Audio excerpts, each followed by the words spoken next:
They told me I was the only one who made it out alive.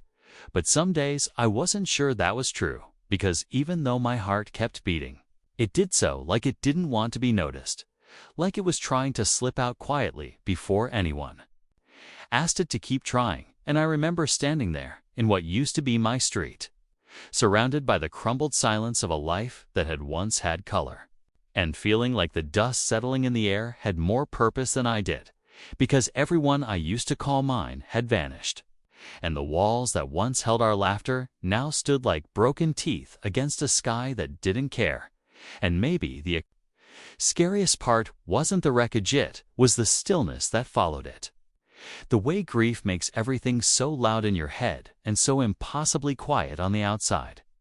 And I had stopped speaking days ago, maybe longer, because who would I speak to? And what words were left that didn't feel like apologies? And then you showed up, not like a rescue or a miracle, but like someone who had walked through storms of your own and understood that you don't call out to ghosts until they're ready to be seen, and you didn't speak at first. Didn't ask questions or offer help. You just stood across the street from me with a thermos in your hands and a calm I didn't trust yet. And when I didn't move, didn't blink, didn't breathe, you set the thermos on the curb and walked away, and I didn't touch it that day. Didn't even look at it directly, but the next morning it was still warm when I opened it, and that terrified me more than the ruins, more than the silence, because it meant someone had returned, meant someone had seen me and decided I was still worth offering something to. And that kind of kindness is heavier than grief, because it asks you to live with the truth that you've been noticed, chosen, not out of pity, but presence. And I hated that I looked for you the next day, hated that I began to hope you'd come back, and when you did, I almost ran, almost vanished into the wreckage like I had so many times before. But you just sat this time, a few feet away, not saying a word, not forcing comfort, just being. And there's something so disarming about being given space when all you've ever been given is urgency. And I started to breathe again, shallow at first, like my ribs didn't know how to open fully anymore. And over the next few days, we became two shadows haunting the same wreckage, saying nothing but existing in a way that felt less like survival and more like defiance. And then you said my name, not like it was broken or fragile, but like it was a full sentence. And it cracked something open in me that I had buried under so much ash and silence. And I don't remember what I said back, only that my voice came out sounding like a stranger's. But you didn't flinch, just smiled like you'd heard something sacred. And from that moment on, it was like the ruins began to shift. Not in reality, but in weight, because now I wasn't alone in them. Now they were something shared, and you never rushed me, never asked for stories or explanations. Just showed up every morning with silence and a thermos, and the kind of quiet that lets people fall apart without shame. And you found me, not just physically, not just in that broken street with a crumbled sky, but in the space I had hidden even from myself, in the places I had boarded up and marked as uninhabitable. And I don't know how you did it, how you saw through all the soot and still called it a home. But you did, and maybe that's what this is really about, not the rescue, but the recognition. The moment someone sees your wreckage and still decides to sit beside you and wait, not for you to change, but for you to breathe again. And I didn't know then that you would stay, didn't know you would keep showing up even on the days I didn't, but you did. And the ruins stopped being ruins the day I looked over and realized I hadn't thought about dying in 3 days. And maybe that doesn't sound like much, but in my world, that was a revolution. And you didn't ask me to celebrate it, didn't make me label it progress. You just passed me the thermos, like always, and said, "You look more like yourself today." And I laughed, not because it was funny, but because it was terrifyingly true. Because you had seen a version of me I hadn't even remembered existed. And now that version was surfacing again, hesitant and trembling, but real. And I knew then that you hadn't just found me in the ruins. You had waited, patiently, quietly, until I found myself again too. And maybe, just maybe, I was starting to believe that standing up didn't have to hurt as much as falling down had. The strange thing about healing is that it doesn't announce itself when it begins. It doesn't enter with a sunrise or a revelation. It just sneaks in quietly when you least expect it. Like the moment you notice the birds are still singing despite everything. Or when your body stops flinching every time you hear your name spoken out loud. And that was what those days felt like, with you, not dramatic or monumental, but gentle in a way that disarmed every defense I had spent years learning how to sharpen. And I never told you this, but the first time I laughed around you, it scared me more than any silence ever had, because it felt like something had shifted. Beneath my ribs, like my chest, had made space for something other than dread. And maybe that's what made you different.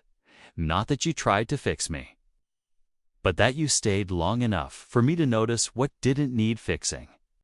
And I started marking time not by hours or dates, but by the small things we began doing together. Like watching the sky change colors from the roof of a place that used to be a house. Or the way we collected pieces of shattered brick and stacked them, not to build something, but just to move. Just to feel like we were capable of creation in a world that had only shown us collapse. And you never called it progress, never framed it as therapy or growth. You just handed me the pieces and smiled. And for the first time in what felt like years, I didn't feel like I was being studied or saved. I felt like I was being witnessed, like you weren't afraid of what the ruins said about me, because you saw past them into something I hadn't dared to hope was still there. And sometimes we'd go hours without speaking, just sitting on cracked sidewalks or leaning against hollow walls. And you had this way of holding silence like it was sacred, like it didn't need to be filled to be meaningful. And I think that's what allowed me to start speaking again, because you asked me to. But because you never asked me to be quiet either, and I told you stories in fragments, in sideways glances and half-finished sentences, and you stitched them together with patience instead of questions, with nods instead of interruptions. And every time I expected you to pull away, you leaned in closer. Not physically, but emotionally, like you were anchoring yourself to the parts of me I thought no one would ever want to touch again. And I remember one night, the stars finally visible after weeks of smoke and ash. You said, "It's okay to build something new without knowing what it's supposed to look like." And that sentence hit me like rain after a long drought. Because I had always thought healing meant returning to what you were before the fall. But you made me believe that maybe it was about becoming something different. Something stronger because it had cracked and still chose to bloom. And so we started small fixing a broken fence, not because we needed it, but because it gave our hands something to do. Writing on the walls with chalk instead of paint because the impermanence felt safer. More honest, and each day that passed with you felt less like survival and more like discovery. Like I was learning the language of being alive all over again. Not from a textbook or a therapist, but from your presence, from your steadiness, from the way you never asked me to hurry. And I think I fell in love with the way you didn't flinch. With the way you stood still when my storms came back without warning, and you never called them storms, you called them reminders. And you never asked me to be grateful they were fading, only that I'd not forget how far I'd already come. And one morning I found a note tucked into the old coffee can you used as a vase, and it simply said, "Still here. Still proud." And I held that note like a lifeline, because it reminded me that sometimes being found doesn't mean being rescued. It means being remembered by someone who sees you, even when you forget how to see yourself. And I looked at you differently that day, not like a friend or a stranger or a savior, but like someone who had become part of the ruins in the best possible way, not as debris, but as a foundation. And I started to believe that maybe I didn't have to go back to who I was before. Maybe I could become someone new, someone made of silence and softness and steel. And you didn't say anything when I told you I was ready to start cleaning the room I hadn't touched since everything broke. You just stood in the doorway, holding a trash bag in one hand and a playlist in the other. And somehow that felt like the greatest love letter I'd ever been given. The hardest part wasn't being broken, it was letting myself believe I was allowed to feel okay again. Like the quiet that had finally started to fill the spaces inside me was something I hadn't earned. And I remember waking up one morning to birdsong instead of panic and feeling like I had done something wrong. Like maybe I had forgotten what had happened. Like maybe I was betraying the version of me that didn't make it. And I think that's when I started pulling away in ways I didn't notice at first. Skipping the walks we used to take, leaving the thermos untouched on the windowsill, sleeping too much again but calling it rest. And you didn't call me out or drag me back. You just left a note under my door that said, "It's okay if joy scares." You and I cried when I read that. Not loudly, not dramatically, just quietly. Like the guilt had finally been given permission to dissolve, and I carried that note in my pocket for days like armor. Like maybe if I touched it enough, I'd start to believe it, and I kept watching you from a distance, not because I didn't want to be near you, but because I was afraid of what would happen if you saw how afraid I still was. And yet somehow, without ever asking, you kept finding new ways to remind me that being seen wasn't dangerous anymore. Like the way you always had 2 plates at breakfast, even when I said I wouldn't join. Or the way you hummed the same melody when you cleaned, the one I used to sing under my breath when things got too loud inside me. And the day I finally stepped back into the garden we'd let grow wild. You didn't say a word, you just handed me gloves and a small trowel and said, "Start with one corner," and I did. Not because I believed I could fix it, but because your voice had started to sound like trust.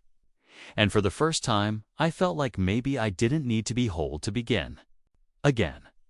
Maybe the act of tending something, even if it had been neglected, was its own kind of faith.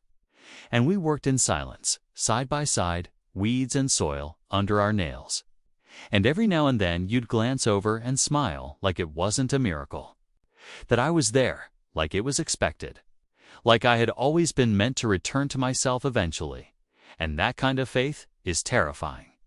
The kind where someone sees your tomorrow before you can even believe in your today.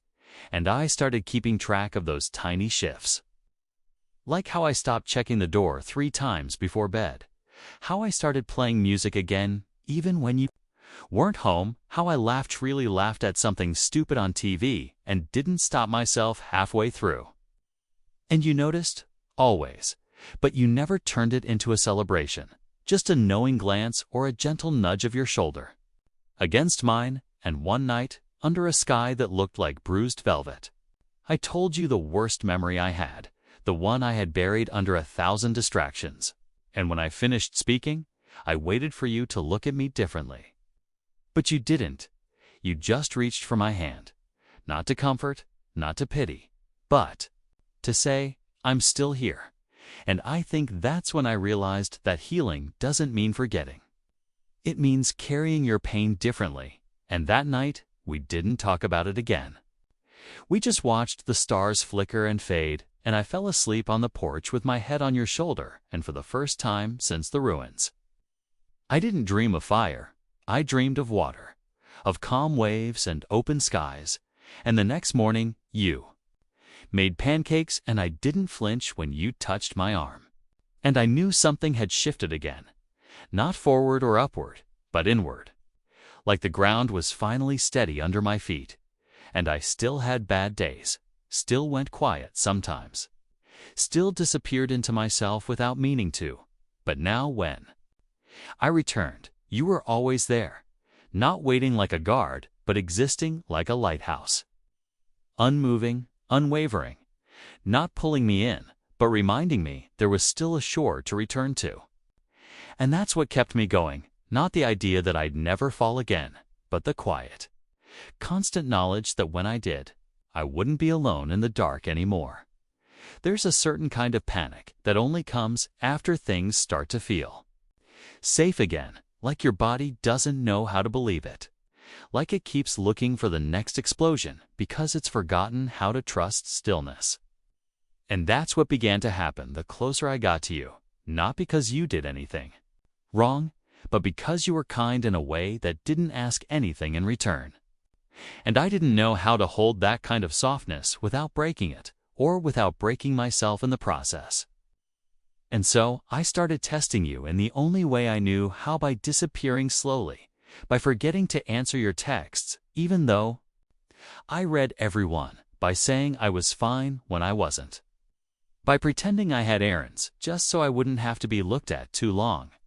Because being seen by someone who stays is the most terrifying thing of all, when all you've known is people who don't. And I braced for the moment you'd leave. I rehearsed it like a line in a play I'd performed 100 times before. But it never came.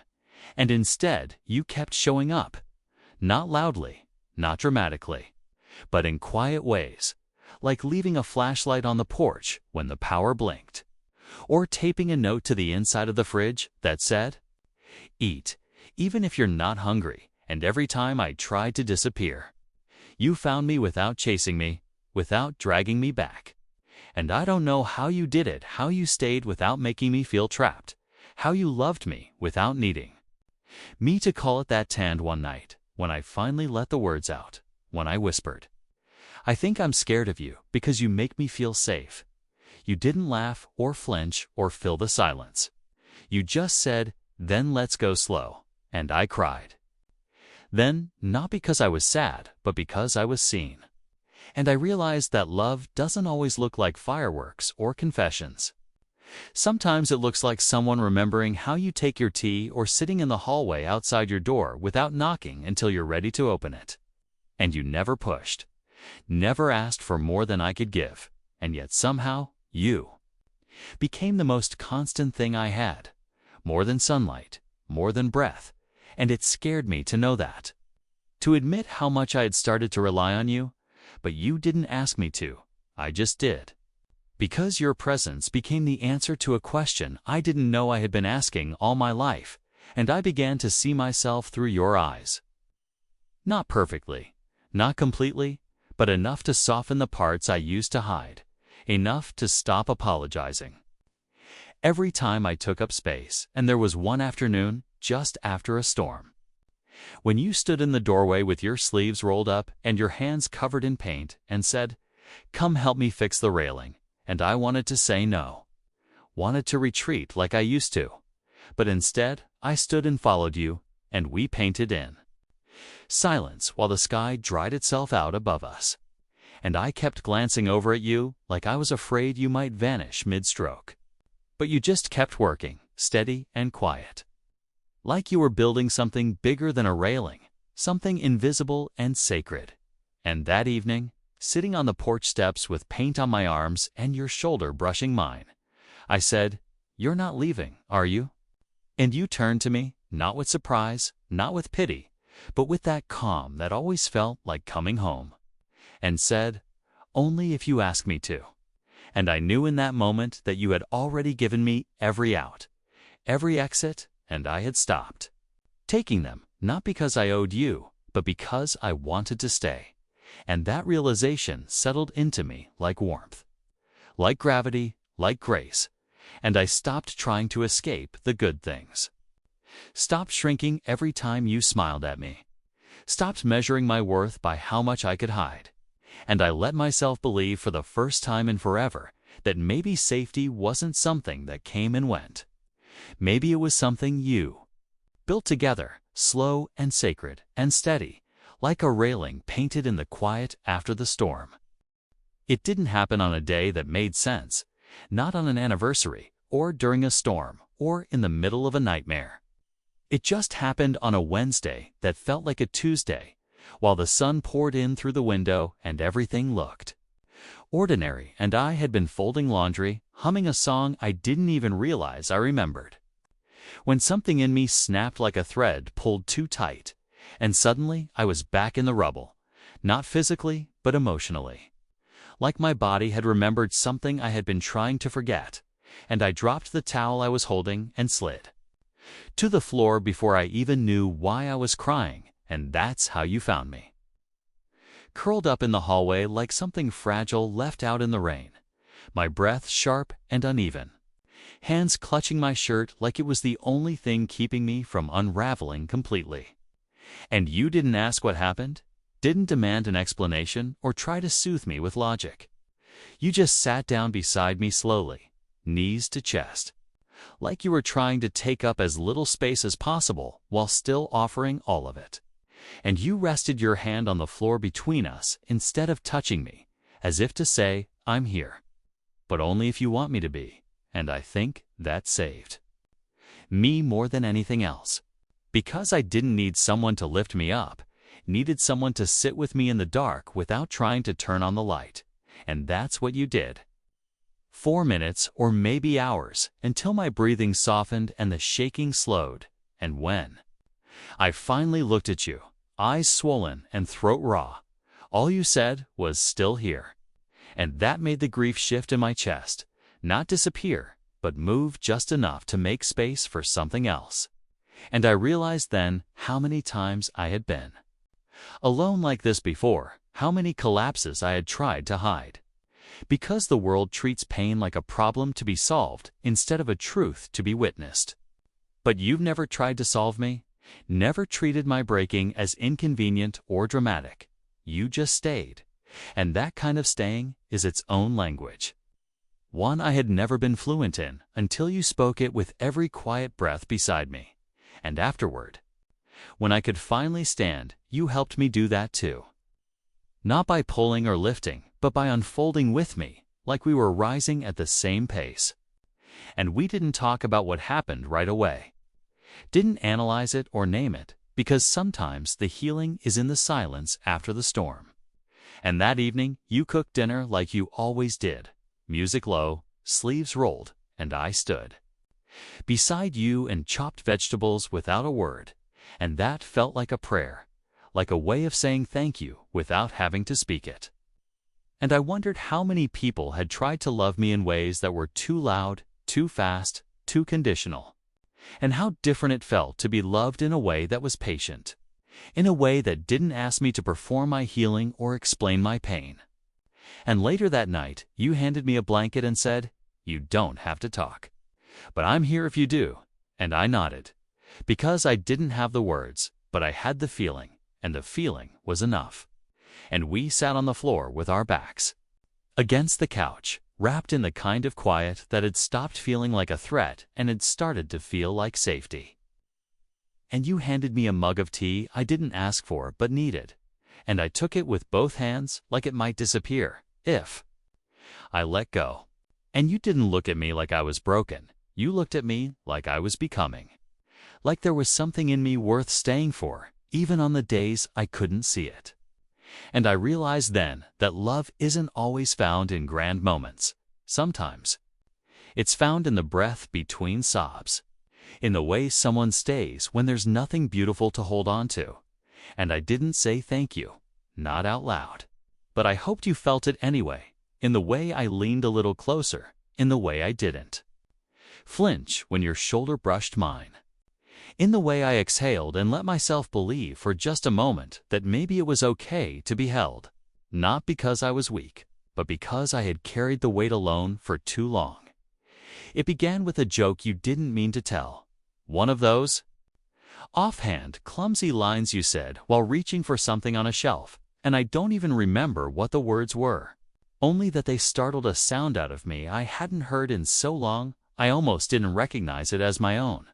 And for a moment, I laughed like I had forgotten how heavy the world was, like my ribs had opened just enough to let light in, and when I saw your eyes flick to mine in that heartbeat of surprise and relief, I felt the tears threaten again, but they didn't come from grief this time.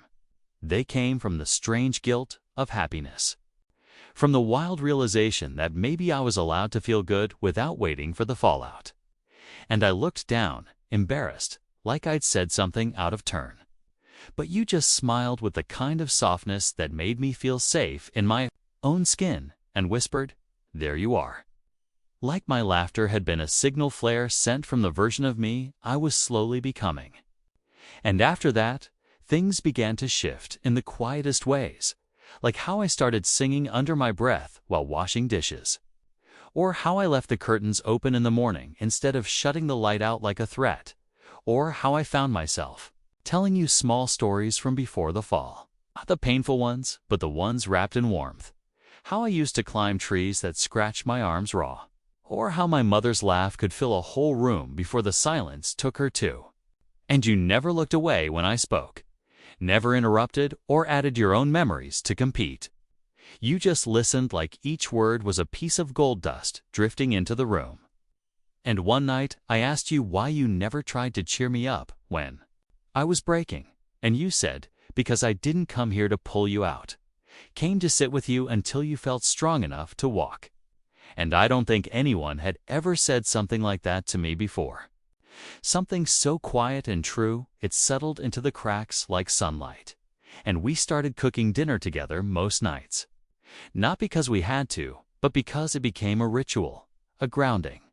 A place where your laughter became the background noise I didn't know I'd missed. And even though I still had bad days when I'd freeze mid-sentence or stare at nothing for too long, I stopped hiding them, stopped apologizing for the pauses.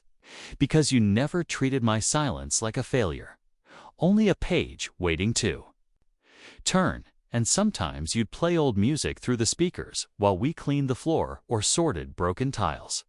And I'd watch you dance badly, like joy didn't have to be graceful. And eventually, slowly, I joined in, awkward and half-hearted. At first, but it made you laugh, and so I did it again and again, until we were both spinning in the kitchen with no rhythm and no shame. Just motion and breath and the kind of laughter that rises from the ribs and spills out like something too long held in. And I remember leaning against the counter after one of those moments, breathless and flushed, and thinking, maybe I've started to come back to life. Not all at once, not with any ceremony, but piece by piece. And the thought didn't scare me anymore, because I knew now that I wasn't doing it alone. And maybe the most radical thing wasn't that I survived the fall, but that someone stayed long enough to see me rise. Not like a phoenix in a blaze of glory, but like moss growing over stone, soft and steady and sure. And that night, after we finished cleaning the mess we'd made, you sat beside me on the steps and passed me a slice of toast with cinnamon and honey, and I bit into it and closed my eyes and whispered, I forgot how good simple things could be, and you nodded like you knew. Like you'd been waiting for that moment as long as I had, and I leaned my head against your shoulder, not out of need, but because it felt like home. And for the first time, I didn't brace for the goodbye, because something in me had started to believe you were staying not forever. Maybe, but long enough for the parts of me that had crumbled to learn how to grow wild and strong again. It's a strange kind of ache, the one that arrives when things finally stop falling apart, when the air feels still and the ground beneath you no longer threatens to split.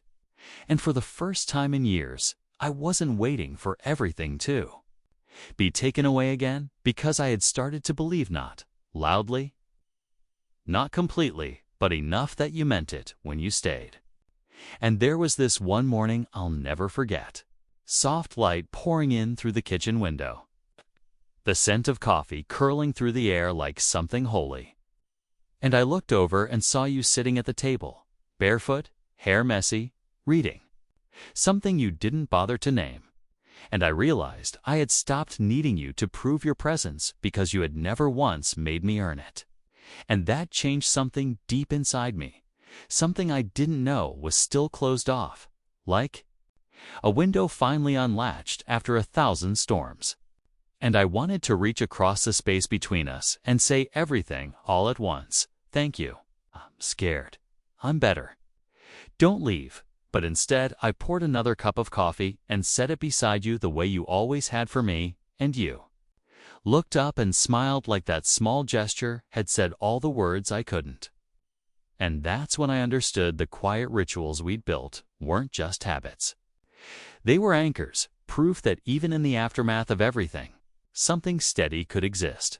And I started looking forward to those small moments more than anything else, the way we folded blankets at the end of the day, or how you'd whistle, without realizing while you swept the porch, or how sometimes you'd say my name like it was a song only you remembered. And I stopped shrinking from the future, stopped avoiding the calendar like a curse, because you never promised forever, but you gave me right now. And you gave it so completely that it taught me how to trust again. Not in grand promises, but in the consistency of kindness. And I'll never forget the night I woke up shaking, chest tight and lungs refusing to remember how to work, and before I could even call out, you were there, already sitting at the edge of my bed.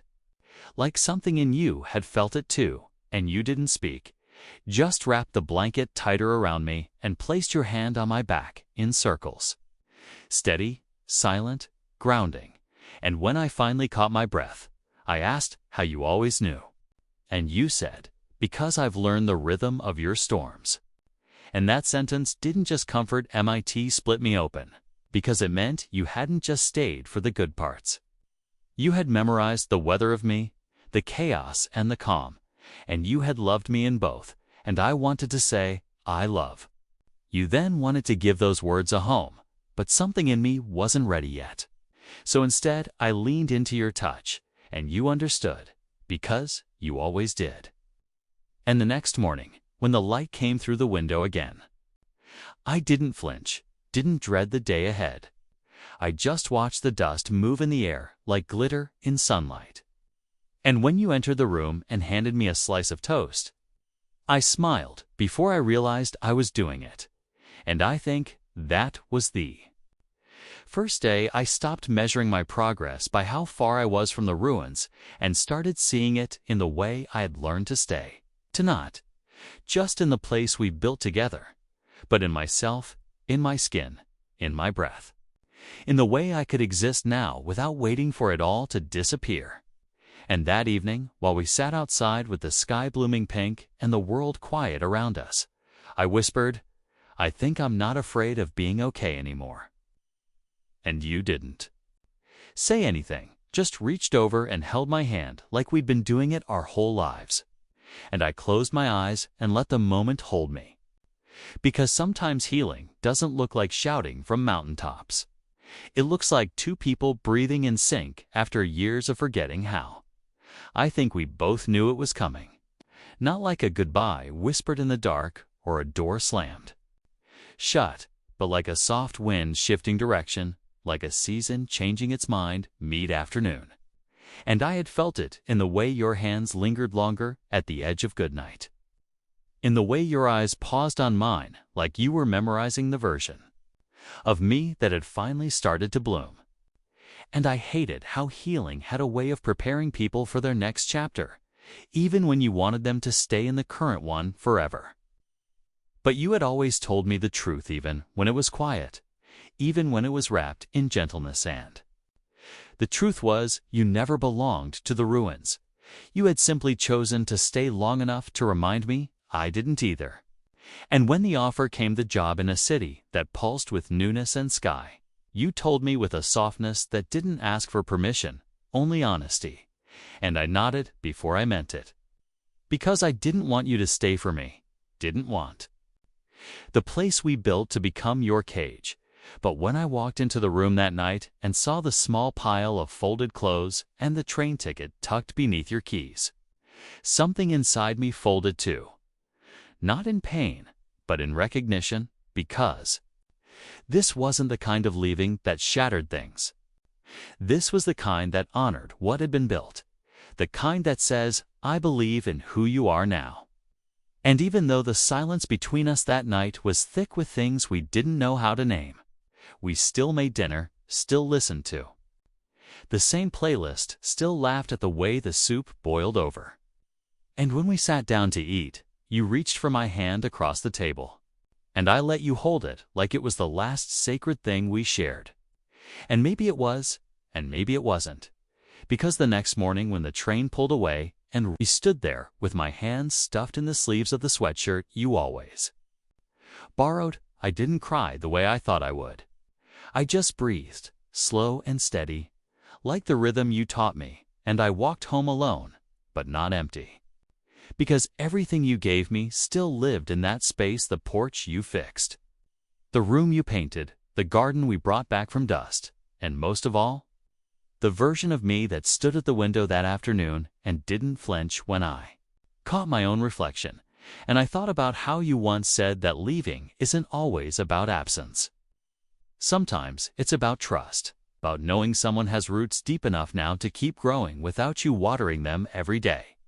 And I felt that truth echoed through me like wind through old halls, and I didn't close the curtains or lock the door or shut the world out. I just sat on the steps as the sun dropped below the broken roofline and whispered, "Thank you for staying long enough for me to become someone who can stay for herself." And the air felt warm, not heavy, and the silence didn't press down. It stretched out, soft and vast, like an invitation.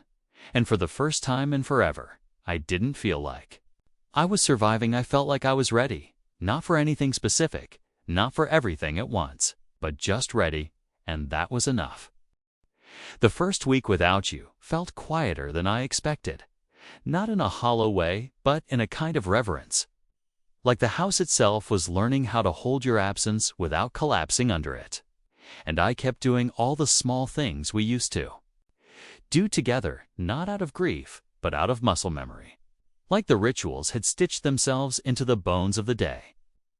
And I made 2 mugs of tea in the morning, even though I only drank 1. Left the porch light on in the evenings, like maybe you were just late coming home.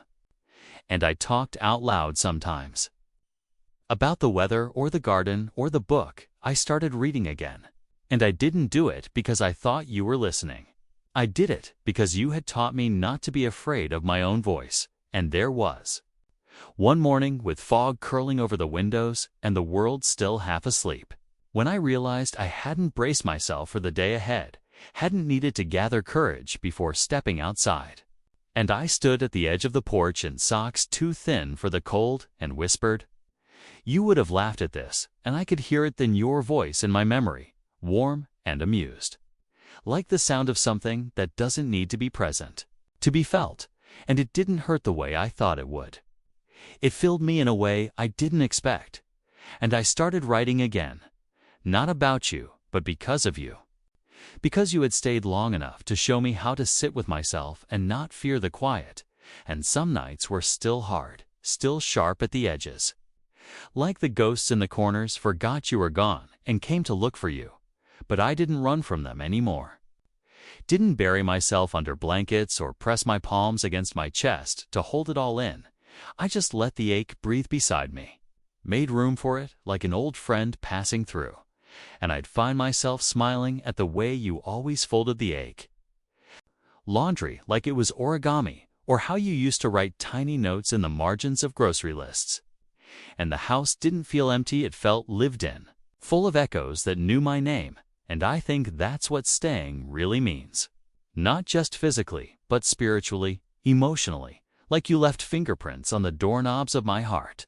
And every time I touched them, they reminded me who I had become since you first found me sitting in the ruins pretending I didn't need saving. And I stopped calling it a breakdown the way I fell apart back then. I started calling it a beginning, because the truth is, some people arrive not to fix you, but to stand beside you until you remember how to reach for the light again. And that's what you did, not by dragging me out of the dark, but by standing so still and so true that I started to believe I could move again. And now I go for walks by myself, not because I'm alone, but because I'm whole. And I take the long way past the field where we used to watch the sky unfold, and I sit there sometimes, knees pulled to my chest, hands buried in sleeves, and I say your name under my breath like a thank you and a promise all at once. And when the wind moves through the grass, I swear it carries your laughter. And I don't cry, Just smile and say, I'm still standing, and somewhere. I know you hear it. There are days now when I forget what the ruins used to look like, not because they didn't matter, but because the life that's grown in their place has become louder, fuller, brighter than I ever thought possible, and I walk through rooms that used to echo with silence, and now they hum with the sound of books being opened, tea being poured, music that never needs to drown anything out. Just exists as background to something soft and steady. And the garden we started still grows wild with its own kind of rhythm, vines curling up rusted trellises, roots thick with memory. And I kneel in the dirt sometimes and think about how you said healing wasn't about erasing the past, but about growing around it. And I think maybe that's what I've done, not perfectly, not gracefully, but honestly. And I still keep the note you left me in the drawer by the bed. The one that said you're already standing, you just don't know it yet, and I read it. On the hard days, the quiet ones, the ones that arrive without warning and try to pull me back into old patterns.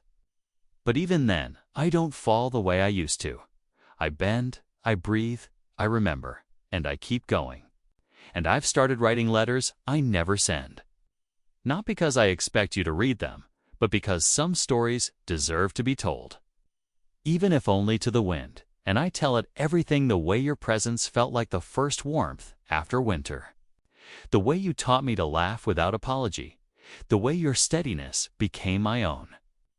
And sometimes I wonder if you ever sit by a window in that new city and think of this place. Of me, of the version of yourself that stayed long enough to watch someone rebuild from nothing. And I hope you know you didn't just change my life.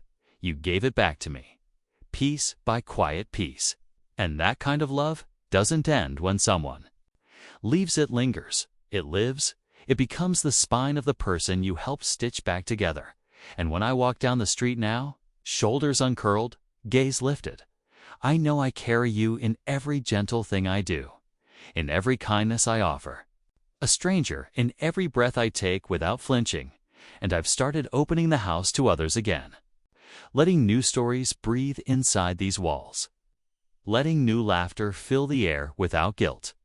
Because you once showed me what it looks like to be held without condition, and now I try to do the same, not as a repayment, but as a continuation, a ripple from the stillness you left behind. And maybe that's what it means to heal, to stand tall, not because the pain disappeared, but because someone once stood beside you when it hurt the most, and now that strength has become your own. And as the sun rises each morning and spills across the floor in gold and quiet, I no longer wonder who I would have been if I hadn't fallen. I only feel gratitude for who I became when I learned how to rise.